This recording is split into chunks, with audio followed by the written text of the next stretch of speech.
question 15 is asking about the sugar structure of raffinose, which is shown below. All right, and asks what are the three monosaccharides that comprise raffinose, and if you treat raffinose with beta-galactosidase, what will the product be? All right. Now, what we want to do here is we want to break the sugars apart and look at them individually. So here's our first one. All right. Now, we want to also then find the anomeric carbon. It's right there, right? It's the one that has two oxygens bound to it. So we could basically, oops, go back down. All right. We could redraw this structure, using our typical kind of projection thing. The question now is, are these groups up or down? Well, you got, with this particular structure, you have to remember where the other bond that's not shown is going. And so in the case of this one, we have these three bonds that are kind of gently sloping up, which means the axial bond is going to be pointed downward. Well, in the case of carbon 4 here, all right, the axial bond is already shown for us, so our hydrogen is going to be pointing off in that direction. So this CH2OH group right here, or that one, all right, is going up, right? So we have our CH2OH going up.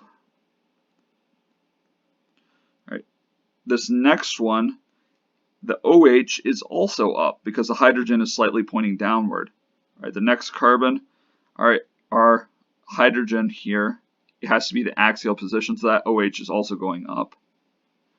All right, and our last one, the hydrogen is going to be in axial position, meaning that the OH is going down.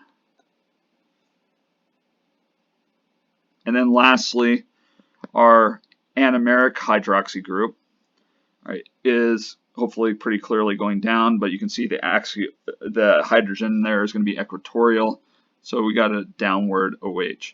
So this now, it's not glucose. Hopefully you realize that, because glucose has alternating up, down, right, pattern.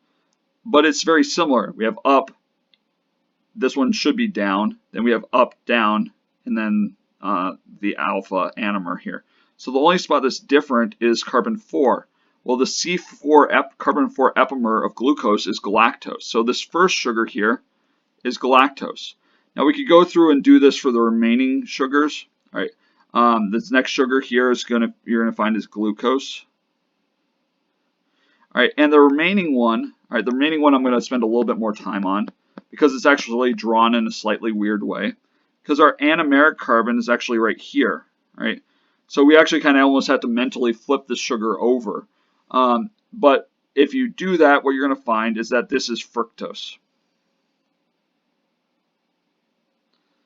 All right. Now, so those are the three sugars that comprise this: galactose, glucose, and fructose. Now, if we took this and treated it with beta-galactosidase, which will cleave off the galactose, we're left with this fructose-glucose polymer here, or disaccharide, and that disaccharide is the structure of sucrose. So this is actually how when